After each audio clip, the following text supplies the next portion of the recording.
Et cette session spéciale d'orientation organisée par la Fondation Elumelu en collaboration avec la banque UBA, le but était d'encourager les Congolais ayant des idées d'affaires ou des entreprises existantes de moins de 5 ans à postuler au programme d'entrepreneuriat TF 2022 dont le dépôt de candidature se clôture le 31 de ce mois.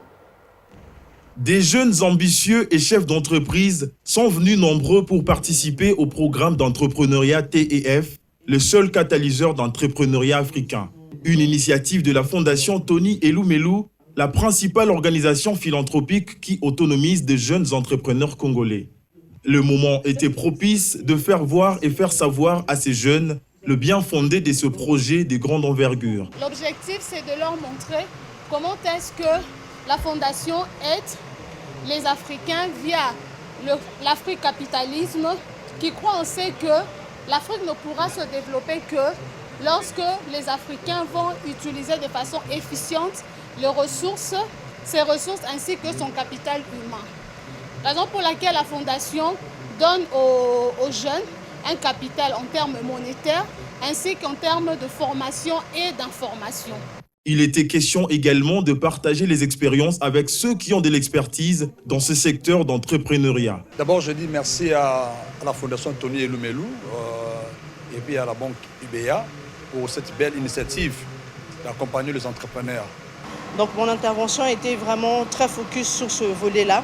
Être financé, c'est bien, mais au-delà du programme Tony Elumelu, il y a cette partie de formation, une montée en compétence des entrepreneurs pour leur permettre, au-delà d'acquérir 5 000 $, mais d'avoir les compétences en interne pour stabiliser leur entreprise et avoir un résultat qui va au-delà de 2, 3, 4, 5 ans.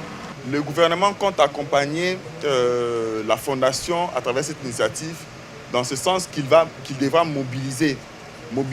Et alors, à la prochaine fois, nous allons voir même pendant les 2 semaines qui restent ici, comment le ministère peut disponibiliser des cadres afin de faciliter la sensibilisation parce qu'il est question de sensibiliser les jeunes. Les participants ont ici trouvé des mots justes pour ce programme et saluent la vision. Je trouve que l'initiative elle est géniale parce que de plus en plus nous sommes en train de voir les expatriés en train de pouvoir battre le plein dans notre propre pays alors que nous-mêmes les citoyens de ces pays, nous n'en bénéficions pas alors que nous avons beaucoup de potentialités, beaucoup de quoi faire à ce que nous puissions devenir des entreprises comme il le faut. Mais malheureusement, on n'est pas soutenu. Alors aujourd'hui, on a vu avec la présence de l'UBA, parmi les banques qui est en train de pouvoir financer l'entrepreneuriat de la jeunesse, UBA aussi fait partie.